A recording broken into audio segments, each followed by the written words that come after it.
प्यारे साथियों, बाबा साहब अम्बेडकर जब अपनी बात रख रहे थे 18 मार्च 1956 में, उन्होंने सभी को समझाने का काम किया और उनकी कुछ बातें जो जेल में रहते मैंने पढ़ी थी, जिनका मेरे ऊपर इतना गहरा असर हुआ कि आज भी रात को जब आंख खुल जाती है अचानक से तो याद आता है कि बाबा साहब अपने अंतिम समय में रोआ करते थे, उनकी आंखों में आंसू होते थे और उनकी उम्मीदें नौजवानों से लगी हुई थी।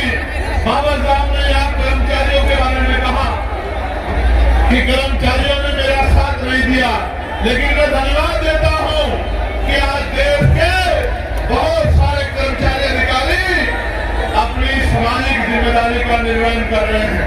बाबा साहब ने कर्मचारियों अधिकारियों से कहा कि केवल अपने बारे में मत सोचो, अपनी आमदनी का, अपनी तनख्वाह का 20% पैसा अपने समाज को तरक्की के लिए लगाओ। मैं उन कर्मचारियों का धन्यवाद दूंगा जिन कर्मचारियों ने बाबा साहब की बात को माना, और जिन्होंने नहीं माना मैं उनको आगाह करते हुए कहना चाहता हूं कि आप बाबा साहब का साथ नहीं दे पाए, लेकिन अब बाबा साहब के बच्चे मैदान में हैं। अपने समाज को, इस कमजोर हकवंचित समाज को मुख्य धारा में लाने के लिए आजाद समाज पार्टी का तन मन धन से साथ दो और फिर देखो उत्तर प्रदेश कैसे आगे बढ़ता है। प्यारे साथियों, बाबा साहब ने अंत में अपनी बात को खत्म करते हुए कहा था कि अब मैं बूढ़ा होता हूँ, बीमार रहता हूँ, जब अपने चारों तरफ देखता हूँ तो एक भी नौजवान ऐसा नजर नहीं आता जो इस आंदोलन रूपी तंबू का बम्बू बन के इस आंदोलन को आगे बढ़ा सके। बाबा साहब कह रहे थे मैं ऐसे टेंट की तरह हूँ, मैं ऐसे तंबू की तरह हूँ, बम्बू की तरह हूँ, जिसमें बहुत सारे टेंटों का बोझ है, लेकिन मैं गौरवान्वित हूँ कि आज हमारे साथ मैं इस बात को नहीं कर सकता कि मैं अकेला हूँ। मेरे हाथों को मजबूत करने के लिए देश प्रदेश और उत्तर प्रदेश के ताकतवर नेतृत्व मेरे साथ है। हमारे जिले, विधानसभा, बूथ, सेक्टर, लोकसभा, मंडल, प्रदेश के मजबूत नेता मेरे साथ हैं जो लगातार मेरे हाथों को मजबूत कर रहे हैं।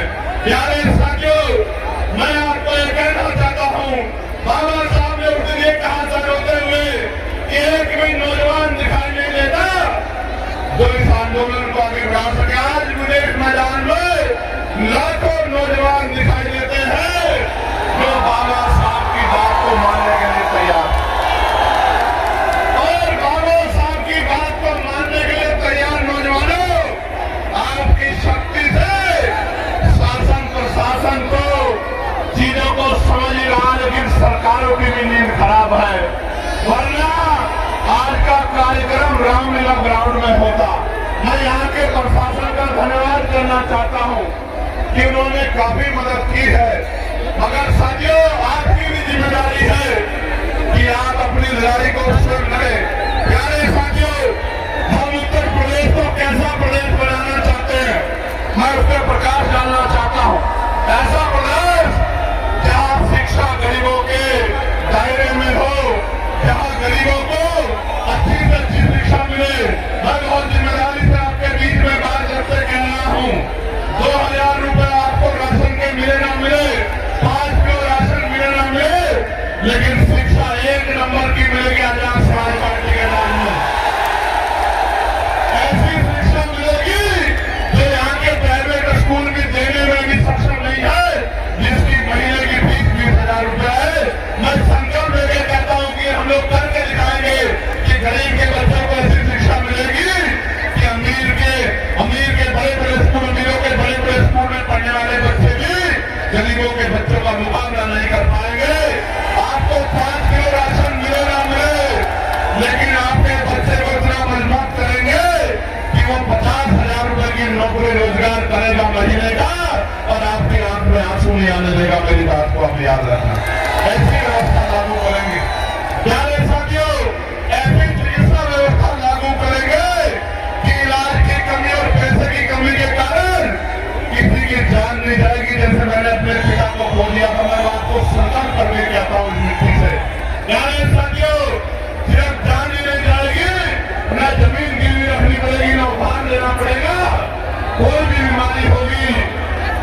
1000 रुपए से कम में आपका इतना अच्छा इलाज होगा कि आप बीमार होकर चले तो जाओगे, लेकिन खुशहाल होकर अपने परिवार के बीच में आओगे। ऐसी व्यवस्था हम लोग करके देंगे उत्तर प्रदेश। प्यारे साथियों, लक्ष्यदार भाषण को आप 75 साल से सुनते आ रहे हैं। एक हमारे पुराने आंदोलन के अलावा किसी ने गरीबों की सुन लेने का काम नहीं किया। दिलाकर जी, तो मैं ये कहना चाहता हूँ कि और कोई करे ना करे, पढ़े लिखे नौजवानों को रोजगार देने का काम आजाद समाज पार्टी 1 साल के अंदर करने का काम करेगी। मेरी बात को भी याद रखना। रोजगार देने का काम, आपके आंसू पोंछने का काम, आपकी जेब को मजबूत करने का काम, आपको सपने पूरे करने का अधिकार आजाद समाज पार्टी आपको 1 साल के अंदर अवसर बना के देगी।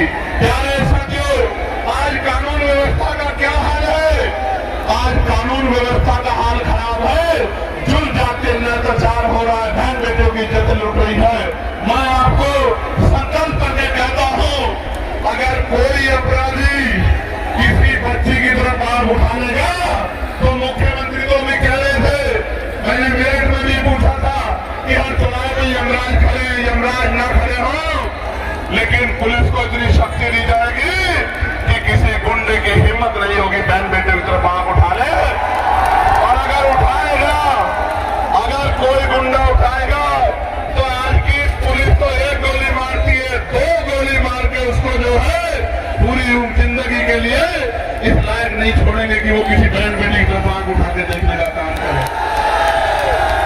जब मैं बात कह रहा हूं तो मीडिया के लोग मेरी आलोचना करेंगे अपने दफ्तरों में बैठ के कि चंद्रशेखर आजाद कह रहे हैं कि 2 गोली लगवा देंगे। लेकिन मैं कह रहा हूं, बाबा साहब अम्बेडकर ने कानून मंत्री पद से इस्तीफा दे दिया था बहन बेटियों को हक अधिकार दिलाने के लिए। इन बहन बेटियों के सम्मान के लिए 1 नहीं 2 गोली तो दरिंदे को लगनी चाहिए, जो बहन बेटियों की तरफ आग उठाने का काम करे, लगनी चाहिए, लगनी चाहिए। प्यारे साथियों, आज महंगाई ने कमर तोड़ दी है। मेरे आज भी याद है 2004-5 में सोना 10,000 रुपए हुआ करता था। आज कितना है? 1,54,000 रुपए।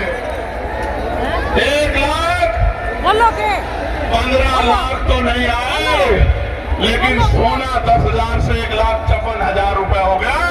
किसी गरीब के अंदर हिम्मत नहीं बन पा रही है कि वो शादी में सोने की व्यवस्था कर ले। मैं आपको कहना चाहता हूं, ये सोने का दाम ऐसे नहीं बढ़ा। हमारे प्रधानमंत्री जब मुख्यमंत्री हुआ करते थे गुजरात के, तो कहा करते थे कि रुपए की कीमत ऐसे नहीं गिरती है, रुपया गिरता है तो प्रधानमंत्री की साख गिरती है। लेकिन आज रुपया कहां चला गया, प्रधानमंत्री जी को नजर नहीं आता।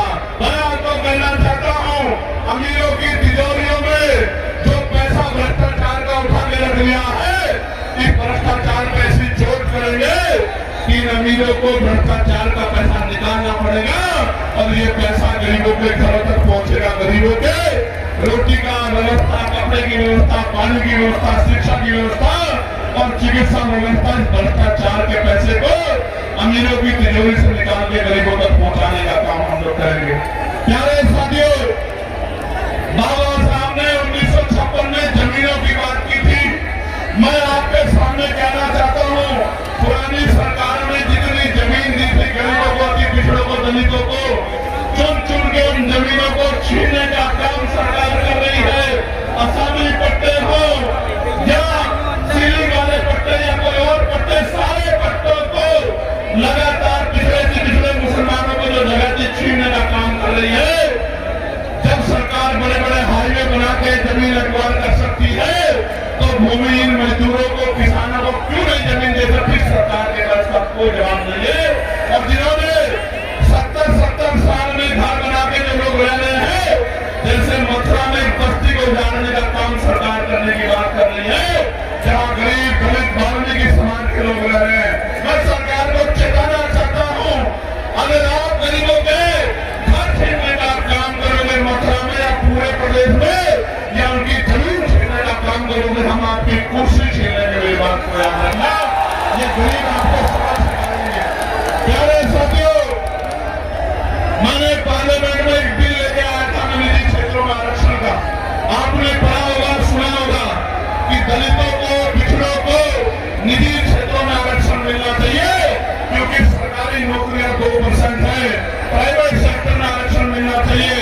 बड़ी बहस हुई, कोई कहता है चंद्रशेखर आजाद को निजी क्षेत्रों में आरक्षण की बात कर रहे, बात नहीं कर रहा हूं, राजकाज बनने दो। पिछड़े पिछड़ों दलितों को 98% प्राइवेट सेक्टर में आरक्षण देने का काम हम लोग करेंगे, रोजगार देने का काम हम लोग करेंगे। मेरी बात को याद है, ये प्राइवेट सेक्टर किसी पूंजीपति का नहीं है, ये सरकारी पैसे से बनता है, सरकारी जमीन से बनता है, गरीबों के हक से बनता है। इस 98% प्राइवेट सेक्टर में आज आगरा की धरती से संकल्प हम लोग लेते हैं। इस 98% प्राइवेट सेक्टर में इन उद्योगों में कमजोर वर्गों के लोगों को हम लोग आरक्षण देने का काम करेंगे। इस बात का मैं आपको विश्वास दिलाता हूँ। आपको याद होगा, एक पार्टी है जो अपने आप को नारा लगाती है कि हम दलितों, पिछड़ों, मुसलमानों की पार्टी है, मिलकर ध्यान रखते हैं। प्रमोशन में रिजर्वेशन का बिल फाड़ने वाली पार्टी कभी दलित, पिछड़े, मुसलमानों की जैसी नहीं हो सकती। मेरी बात को आप याद रखना। मैं आपको आगरा की धरती से चेताने का काम कर रहा हूं। ये आपकी वोटों को लेने के लिए तमाम तरह के कपड़े, तमाम तरह की भाषा बदल के आएंगे। ये आपके हितैषी होते तो आपके कर्मचारियों को डिमोशन का सामना नहीं करना पड़ता, आपके कर्मचारियों को खून के आंसू नहीं रोने पड़ते। इस बात का आपको एहसास होना चाहिए।